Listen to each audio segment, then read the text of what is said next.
Hi, this is Habiba. Thank you so much for watching. It's a very sunny day here in Nova Scotia, thank God. If this is your first time, please don't forget to subscribe. It's very easy to do so. Just hit the subscribe button and don't forget to press the bell icon.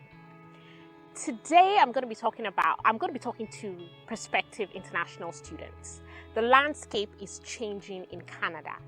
If you are considering coming to Canada to study, you want to come and study, further your education in Canada, then this is a must-watch video because IRCC are changing a lot of things. So if you're thinking of getting your permanent residency after you study, then you want to watch this to the end because it's changing, and not everybody that comes to study in Canada moving forward will be able to get their permanent residency. Okay, so let's get started.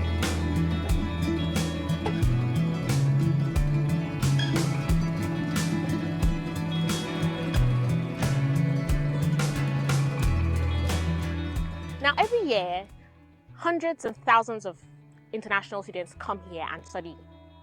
They have the option of the United States, of UK, Australia, New Zealand, places in Europe, in the Middle East.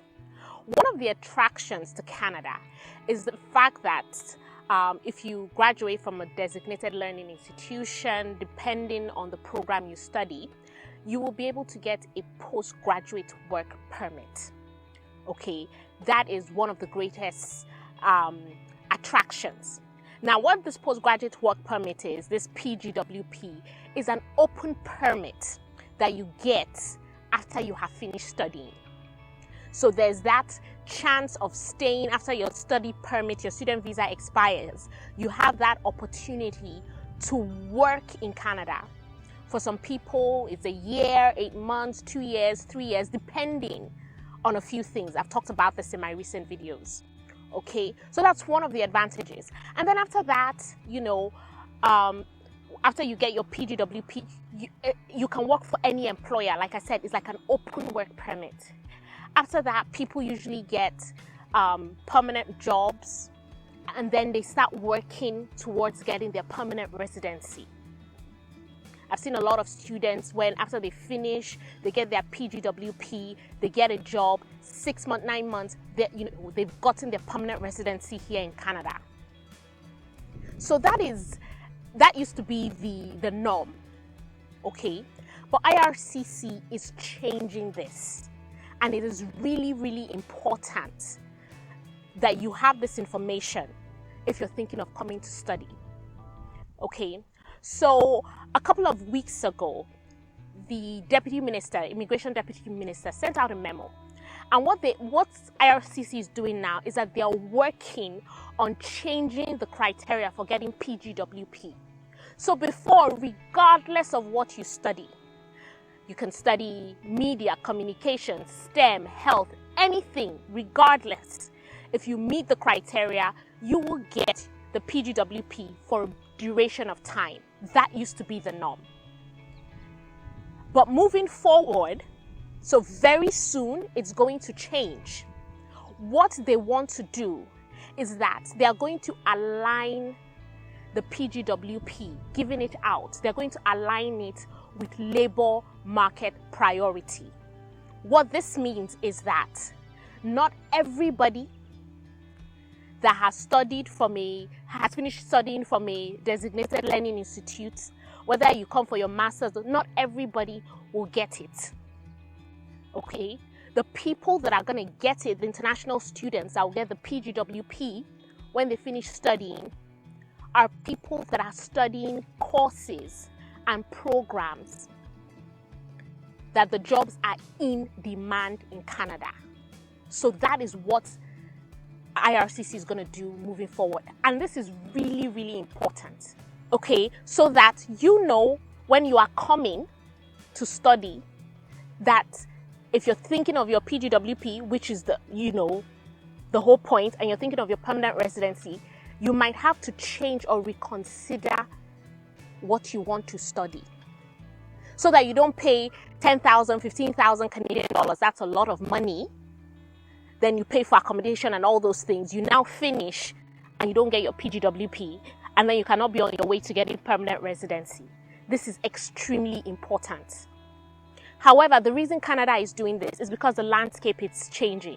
Okay, I was having a discussion with a friend, and she said, Habiba, if you could go back 10 years to start university again, would you have studied media and communication? I said, with what I know now, and in hindsight, I can't say yes. I said, I've always wanted to be in media and communication, so I might have studied something that's a bit of digital, IT, media, but digital IT, because that's where the world is going. Or I told her I would have asked God to give me the brain to be able to answer to be able to study a health-related program. Because these professionals are always going to be needed. So what am I trying to say? If you are considering coming to Canada to study from 2025, in fact, maybe from September or January, this is when July 2024, you need to be very strategic with the course you want to come and study. Extremely important. It's no longer business as usual. Now, IRCC have not told us, they've not come up with those courses and programs, but what I can tell you for sure, healthcare courses are going to be there.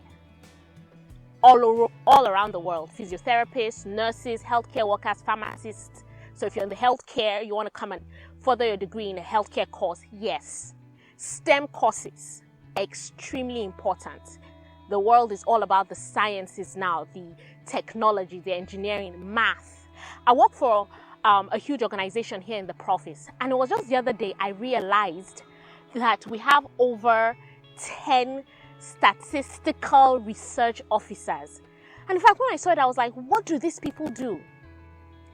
But right now, everything is about data. People are making healthcare, there's data. People are making choices. Companies are making big decisions based on data, extremely important. So you want to come study something, you have a math background, think of statistics, data analysis, the STEM industry.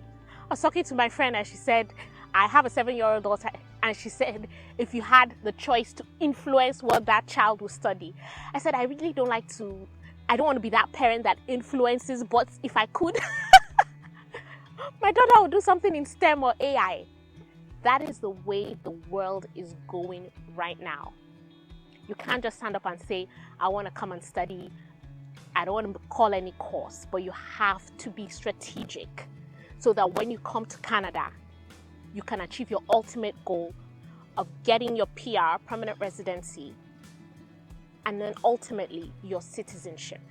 You don't want to come, study, spend money, study a program or a course, and then when you're done, IRCC say this course, this program, this field is not in demand in Canada, and so you cannot get your postgraduate work permit. That would have been waste of time, waste of funds, waste of money. I need to emphasize that. You don't want that. Okay, so this video is very timely. If you're thinking of coming in the fall, September 2024, January 20, please have this at the back of your mind. As always, I hope you found this really helpful. Definitely food for thought, because IRCC is changing. It's affecting everybody, skilled workers, international students, so you have to be ready. If you're new to everything immigrating to Canada and you want to find out more information, you can put a question in the comment section and I would respond when I see it. Or you can follow me on Facebook and Instagram at Biba's Canadian Journey. Until next time, take care. Have a lovely week.